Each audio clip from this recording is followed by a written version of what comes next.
Now, at some time in your life, you wanted to grow, I know. You know, like little kids, they can hardly wait till they get bigger, right? But at your stage of your life now, you don't want to grow anymore, do you? And you certainly don't want to grow any faster, do you? So you want to decrease the stimulation to growth as much as possible. Now, insulin-like growth factor 1 has become a very important subject. The dairy industry uses this knowledge to promote dairy because they finally have the mechanism to show why consuming dairy products make stronger bones, because it raises insulin-like growth factor 1, as we're going to talk about in a minute. But the downside to this is not only does insulin-like growth factor 1 promote the growth of normal tissues, like bones, but it promotes the growth of abnormal tissues, like cancer. And so in cancer research, insulin-like growth factor 1 is one of the hottest topics out there. Getting back to some animals who we are helping live longer, so this is good. What they did is they genetically modified these mice so that they didn't produce very much insulin-like growth factor 1, and they found these mice would live 40% longer. And they looked younger, and they resisted disease. They described them as having better eyes and joints and brains and immunity than the other mice who didn't have this genetic variation. And so the thing that we know obviously has been substantiated in experimental studies, and that is that less insulin-like growth factor 1, less stimulation of growth, causes you to live longer and healthier and to look younger.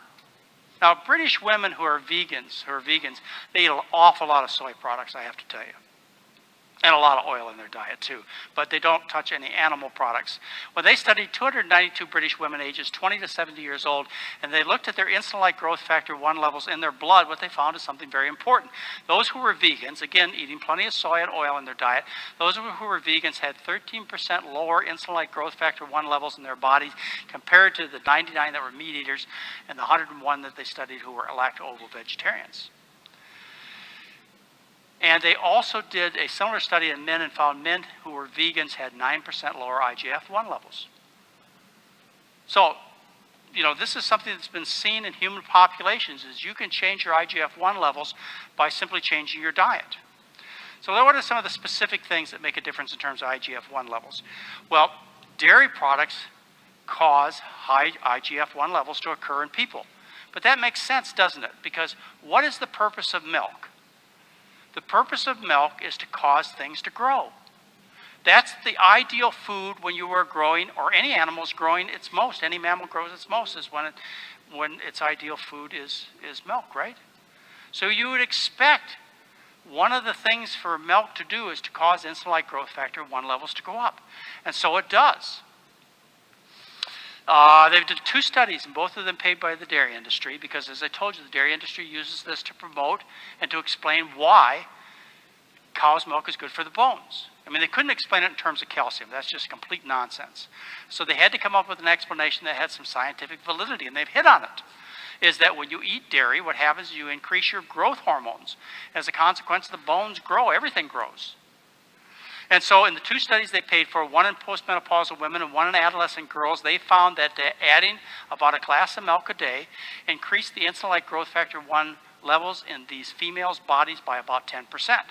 And it is the milk that does it. The protein is an important stimulator, but milk is even a more important stimulator of insulin-like growth factor 1 production. They looked at 8-year-old boys, and they set up a test diet where they gave them the same amount of animal protein.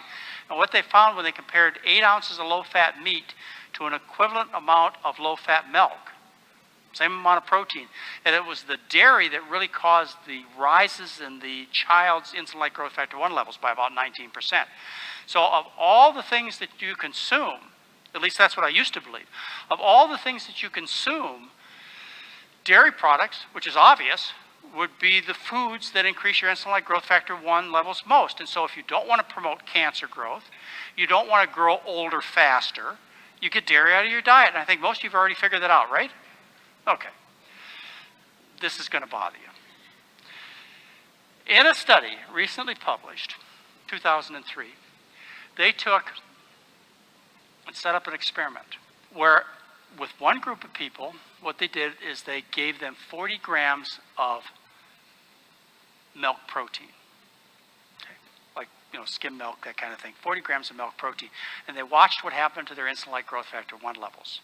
And then they took these same subjects and they gave them 40 grams of isolated soy protein. And watch what happened to their insulin-like growth factor 1 levels.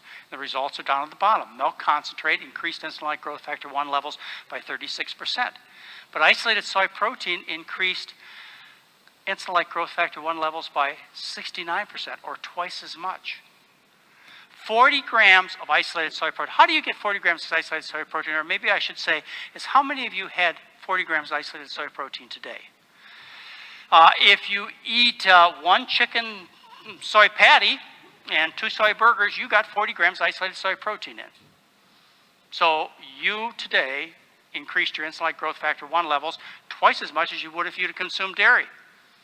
If you ate one soy candy bar and a soy shake, you would take in 40 grams of isolated soy protein. And this used to be my killer. I'd do this every morning. Every morning I used to do this. And I knew it wasn't right because I would get my plate out and I would look at the plate and it was full of grease. But they were still tasty, so I kept at it. I used to eat 4 of these guys every morning, the Morningstar sausages. And not only was it a greasy plate of sausage, but there was 40 grams of isolated soy protein in there, which does a lot of things besides increasing your insulin-like growth factor 1 level. It also causes tremendous amount of calcium loss and many other negative effects on the body. So I know there are at least a couple people in this room who need to rethink this about your diet. You really need to rethink this soy protein, particularly isolated soy proteins in your diet. It was a long transition for me, and fortunately I have the knowledge now, and I realize this is a very important step, and I hope that you get this figured out too, because many of the positive changes you've made have been really good for you, but this is an important step you need to take.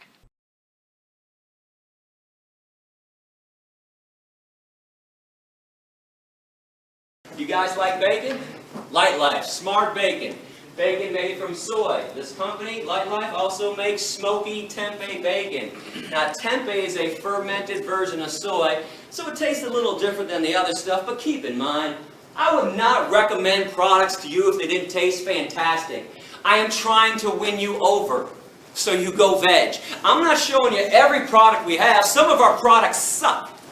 I'm showing you the best of the best. And when I say some of our products suck, don't act like there aren't shitty Chinese restaurants, nasty pizza places, and disgusting hamburger joints, okay? It works both ways. If it's made great, no matter what it is, it tastes great. If not, it's going to stink. Light Life also has soy chicken strips and steak strips as well. They also have a full line of deli meats. Turkey, bologna, and ham, and you cannot tell the difference by sight, taste, or texture. A small company called Melissa's has chorizo, vegan chorizo. Energy bars, like Cliff bars, Luna bars, and a new bar just came out called Pro Bar. Might not have seen that one yet. They're all vegan, and many other companies have a vegan energy bar as well. Now remember, when you go veg, you don't give up anything. You got the vegan version of stuff, or eat things that are truly natural, like fruits and vegetables, or beans and lentils. You like turkey? We got you covered. My favorite product, Tofurkey. Tofu turkey, stuffing on the inside. Looks, smells, and tastes like turkey. Got to slice it with a knife. But guess what? No turkey had to suffer and die for this.